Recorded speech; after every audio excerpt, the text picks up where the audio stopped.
नमस्कार, मैं हूं श्वेता रंजन। एक बहुत ही बड़ा घोटाला, एक ऐसी कहानी जो बेहद दिलचस्प है।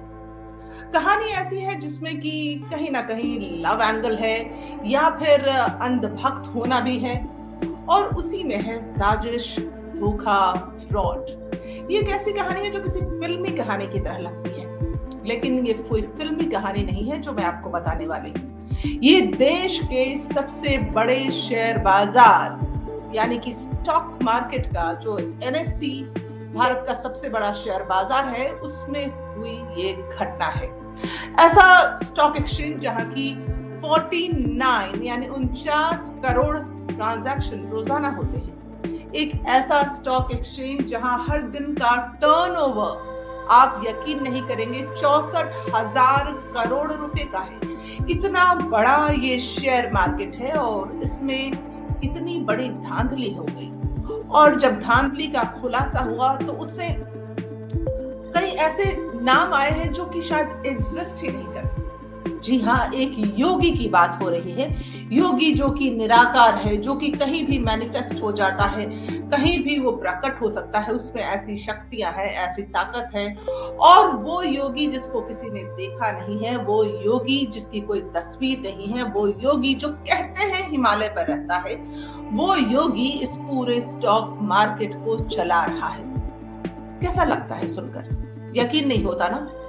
लेकिन आप यकीन कर लीजिए, क्योंकि चित्रा रामाकृष्णन जो कि इस बड़े स्टॉक मार्केट की सीईओ यानी चीफ एग्जीक्यूटिव ऑफिसर है, वो इन योगी के कहने पर यानी उनके इशारे पर वो नाच रही थी। उनके कहने पर ये पूरा मार्केट जो है वो चल रहा था, किसी फिल्मी कहानी की तरह। लेकिन यही बात चित्रा रामाकृष्णन लगातार कह रही हैं। आखिर ये योगी कौन है? क्या हम कुछ ढूंढ सकते हैं? चलिए समझने की कोशिश करते हैं, लेकिन उससे पहले पूरे मामले को समझना होगा। तो ये जो कहानी है जिसका मैं जिक्र कर रही हूँ, उसमें कुछ ऐसे अब तथ्य हैं या भ्रम पैदा करने वाली कहानियां हैं, या कुछ ऐसी कहानियां रची गई हैं जो कि शायद एग्जिस्ट नहीं करती हैं, या फिर इस पूरे जो गेम प्लान है, एक स्कैम है, फ्रॉड है, उस पर पर्दा डालने की कोशिश की गई है, एक झूठी कहानी बुनकर। इसमें एक योगी है जो कि सीईओ चित्रा रामाकृष्णन को निर्देश देता है। चित्रा रामाकृष्णन एक बहुत बड़ी हस्ती है, लेकिन ऐसा लगता है कि इस पूरे मामले के बाद एक ऐसी इंडस्ट्री में जहां की पुरुष का ही वर्चस्व रहा है, उस इंडस्ट्री में जब चित्रा रामाकृष्णन की एंट्री होती है तो ऐसा लगा जैसे बहुत कुछ हो गया, महिलाओं ने बहुत कुछ हासिल कर लिया, लेकिन उन्होंने सब पर पानी फेर दिया। की जांच में उन्होंने कहा है कि दरअसल वो किसी योगी के कहने पर फैसले ले रही थी, और एक ऐसा योगी जो हिमालय पर निवास करता है, वो कहीं भी हाजिर हो सकता है, किसी के सामने भी प्रकट हो सकता है।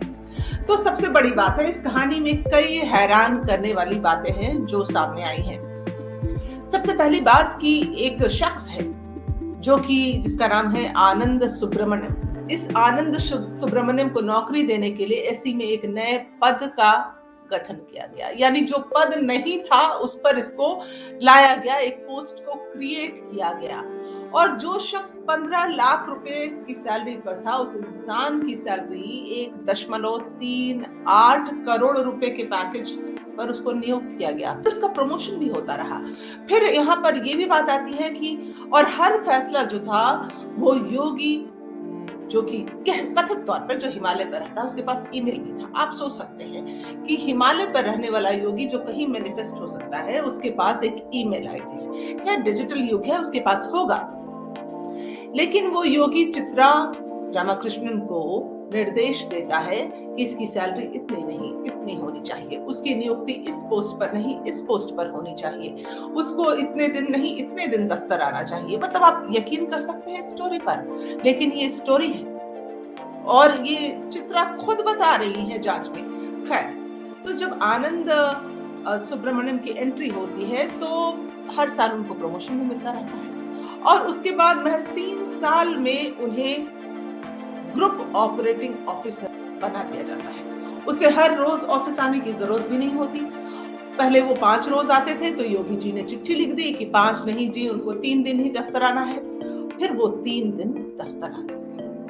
अब ये सारे फैसले जो एनएसई के भीतर के फैसले थे वो योगी के निर्देश पर लिए जा रहे थे। आप समझ सकते हैं कितना बड़ा ट्रांजैक्शन हुआ होगा, कितना बड़ा घोटाला हुआ होगा, कितने पैसे, कितने करोड़ों का जो जहां ट्रेड होता है रोजाना, वहां कितना कुछ ऊपर नीचे हुआ होगा, टेबल के नीचे हुआ होगा, टेबल के ऊपर हुआ होगा, किसके खाते में कितने गए होंगे, अभी इस बात पर कोई अंदाजा नहीं लगाया जा सकता है। लेकिन ये जो कहानी है ना, इसमें ऐसा लगता है जैसे 3 शख्स हैं और फिल्मी स्टोरी है, जैसे 3 कैरेक्टर होते हैं। किसी भी फिल्म का एक हीरो, हीरोइन और एक और किरदार होता है, तो उसमें सबसे अहम भूमिका में खुद सीईओ चित्रा रामाकृष्णा है और दूसरे पात्र पर अपनी शर्तों पर नौकरी को एंजॉय करने वाला आनंद, जिनको बस दफ्तर से 2 दिन आना है, 3 दिन आना है, नहीं आना है, और फिर हर महीने, हर सालाना उनका प्रमोशन हो जाना और मतलब 1.5 करोड़ तक की सैलरी के पैकेज पे पहुंच जाना। वो शख्स जो सिर्फ 15 लाख कमाता था, 1.5 करोड़ की सैलरी पर पहुंच जाता है। उसके लिए अलग पोस्ट क्रिएट किए जाते हैं और कहा जाता है कि कोई अज्ञात योगी है जो चित्रा रामाकृष्णा को ऑर्डर दे रहा है और उनके ऑर्डर पर ये सारे फैसले लेते हैं। यहाँ तक कि आनंद सुब्रमण्यम के बारे में कहा जाता है कि वो चित्रा के बेहद करीबी थे, दोनों साथ में ट्रैवल करते थे, वो उसी लिफ्ट से आते थे, जाते थे, ऊपर नीचे करते थे जिससे चित्रा जाती थी, और दोनों काफी कुछ पूजा पाठ, तंत्र मंत्र में भी यकीन करते थे और हमेशा पूजा पाठ कराते रहते थे। अब इस कहानी में एक और एंगल है। अगर वो योगी के कहने पर, जिसके बारे में कहा जाता है कि उसको बहुत नॉलेज था स्टॉक एक्सचेंज का, फाइनेंशियल वर्ल्ड का, उसको बहुत कुछ जानकारी थी, तभी वो मेल जो लिखता था चित्रा को, वो ऐसे लिखता था जैसे उसको हर बात की खबर, एनएसई में क्या चल रहा है ऐसी खबर। लेकिन सबसे बड़ी बात यह है कि फिर इस तरह के मेल्स का क्या मतलब निकलता है। चित्रा बताती है वो करीब 20 साल पहले वो किसी तीर्थ स्थान पर उस योगी से मिली थी, लेकिन योगी जब ये चिट्ठी चित्रा को लिखते हैं, चित्रा रामाकृष्णन को, तो वो चिट्ठी क्या है देखिए। Keep bags ready, I am planning a travel to Seychelles next month, I will try if you can come with me, will try if you can come with me, if you know swimming then we could enjoy a sea bath in Seychelles and rest in the beach.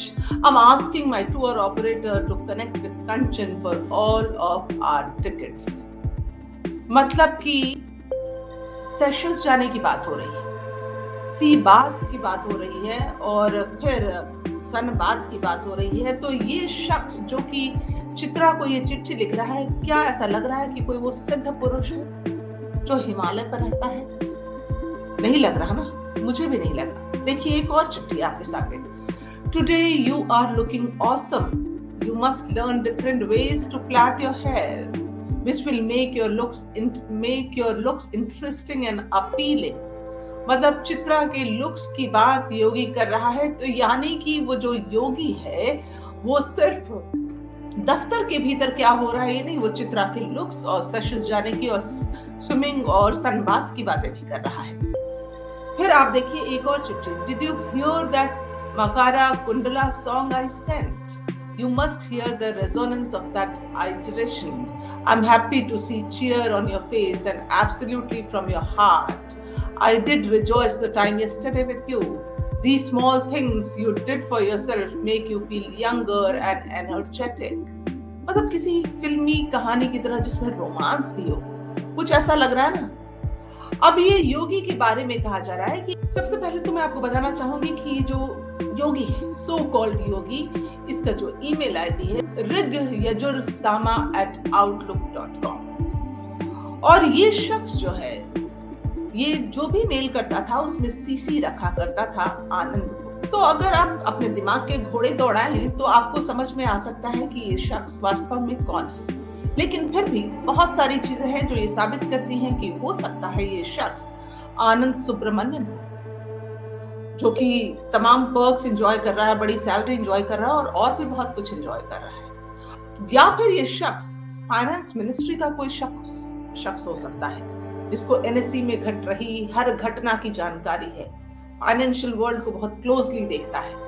अब अगर हम इस पूरे मसले पर ध्यान दें तो ये बात समझ में आती है कि स्टॉक एक्सचेंज से लेकर फाइनेंशियल प्रोजेक्शंस हो, परफॉर्मेंस अप्रेजल हो, कोई भी डेटा हो, बिजनेस प्लान्स हो, एजेंडा ऑफ बोर्ड मीटिंग तक, consultation over rating, dividend pay out ratio हो, बिजनेस प्लान्स हो, हर मामले पर चित्रा जो है वो योगी से सजेशन लिया करती थी। हर चीज में योगी का इंटरफेरेंस था, जो कि अपने आप में बहुत ही सुनकर लगता है कि इतना बड़ा स्टॉक एक्सचेंज, आखिर इसमें ये घटना घट कैसे रही थी और कैसे इस पूरे मामले को जब उजागर किया भी गया तब भी इस पर कोई एक्शन नहीं लिया गया। सबसे बड़ी बात है कि सबसे पहले शक की जो सुई है वो आनंद पर जाती है, क्योंकि सबसे ज्यादा पर्क्स हो, प्रमोशंस हो, हर लिहाज से सबसे ज्यादा जो जिसको फायदा हुआ है वो आनंद है। तो क्या आनंद ही योगी है?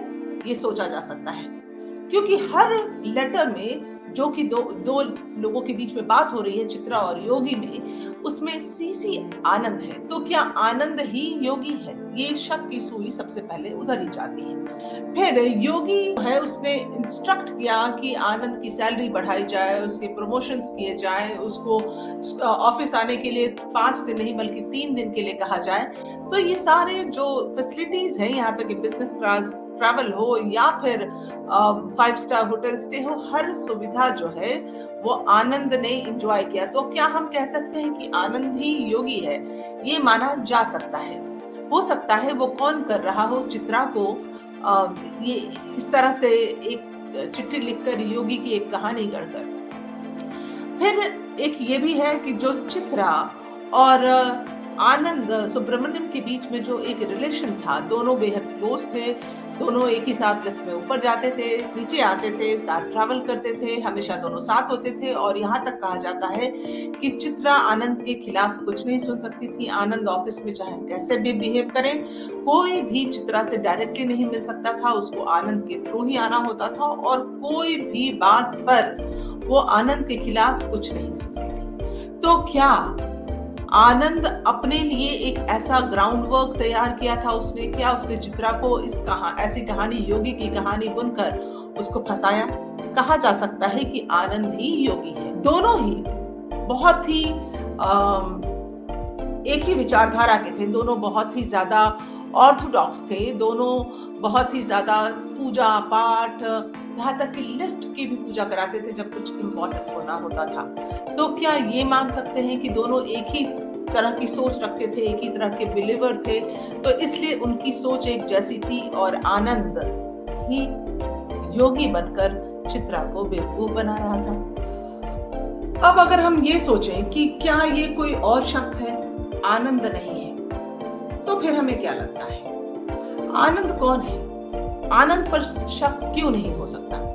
क्योंकि जो जांच चल रही है उसमें ये बातें भी सामने आई है कि आनंद की जो लैंग्वेज स्किल थी वो मेल नहीं खाती है उस मेल से, यानी थोड़ा सा फर्क है। आनंद की जो इंग्लिश बोलने की, लिखने की स्किल्स थी वो भी मैच नहीं खाती है, तो ये आनंद नहीं हो सकता। और सबसे बड़ी बात जो सामने आई है कि आनंद जो है वो 4 साल से ही एनएसए में काम कर रहा था, जबकि योगी को वो 20 सालों से जानती थी। तो क्या ये जो योगी है वो आनंद नहीं है? ये भी एक बात है। तो फिर इतने सालों से चित्रा किसको कंसल्ट कर रही थी? अगर आनंद योगी नहीं है तो फिर वो किसको कंसल्ट कर रही थी? फिर एक बात जो और सोची जा सकती है वो ये कि जिस तरह की क्लोजनेस दोनों में थी, तो आनंद चाहता तो कोई भी इंफॉर्मेशन उसको इस योगी बन के निकालने की जरूरत नहीं थी, वो चित्रा से वैसे भी ले सकता था, वो किसी भी तरह से हासिल कर सकता था, उसको योगी बनने की जरूरत नहीं थी। लेकिन अगर वो योगी नहीं है, आनंद योगी नहीं है, तो फिर कौन है? क्या कोई फाइनेंस मिनिस्ट्री का बंदा है जो कि इस पूरे खेल को खेल रहा है?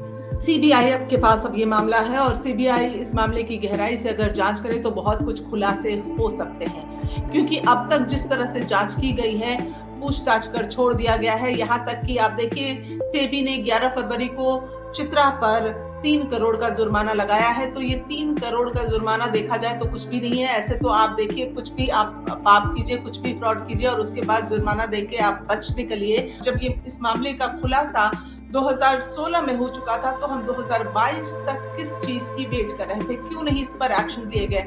क्योंकि अब तक देखा जाए तो जो भी सबूत होंगे, अब चाहे आईटी के छापे हो, चाहे जो भी छापे हों, अब जो भी सबूत होंगे उसको चित्रा मिटा चुकी होंगी, या जो भी इसमें इन्वॉल्व है वो मिटा चुके होंगे। यहाँ तक कि जो सीईओ की लैपटॉप थी, वो लैपटॉप भी ई वेस्ट के रूप में दिया जा चुका है। तो कोई ऐसे सबूत मिलने की उम्मीद बहुत कम है, या जिससे कि आप कहिए अगर लैपटॉप होता तो शायद आईपी एड्रेस भी निकाला जा सकता था कि योगी का आईपी एड्रेस क्या है। लेकिन इन सब मामलों पर जो सरकार है, अभी तक कोई भी जानकारी हाथ नहीं लग पाई है। लेकिन ये इस मामले को अब आते आते ये 6 साल से पहले अगर इसकी सुगबुगाहट हुई थी, तो अब तक वो भी एक विसल ब्लोअर की शिकायत पर, तो जब मामले के खुलासे हुए थे, तो अब तक सेबी किस चीज का इंतजार कर रही थी? और सेबी के पास अपने राइट्स है, सीबीआई की तरह अपने पास उसके पास बहुत अधिकार है कि वो बहुत फैसले खुद ले सकता है। इस पूरे मामले की जो शुरुआत हुई थी, मैं आपको बताना चाहूंगी, साल 2015 में हुई थी। एक विसल ब्लोअर ने मार्केट रेगुलेटर सेबी से कोलोकेशन स्कैम की शिकायत की थी। इसमें कहा गया था कि एनएससी में सीनियर मैनेजमेंट लेवल पर खूब धांधलेबाजी हो रही। इसमें चित्रा का नाम भी सामने आया था। लेकिन इस पूरे मामले में सेबी ने या किसी भी तरह से कोई भी जांच नहीं हुई। सेबी ने चित्रा को उस वक्त शो कॉज नोटिस भी भेजा था। सेबी ने हाल ही में अपनी जांच में एक रिपोर्ट शेयर की है। तो आप देखिए, इस पूरी बात को सामने आते आते 6 साल का वक्त लग गया। लेकिन इस पूरी कहानी में, यानी कि इतने बड़े शेयर बाजार में इतना बड़ा घोटाला, इतने उच्च स्तर का घोटाला, ना जाने कितने लाखों करोड़ों का घोटाला अगर हुआ है, तो इसके लिए इस मामले में इतनी लचरता सरकारों की क्यों रही है, ये सबसे बड़ी बात है।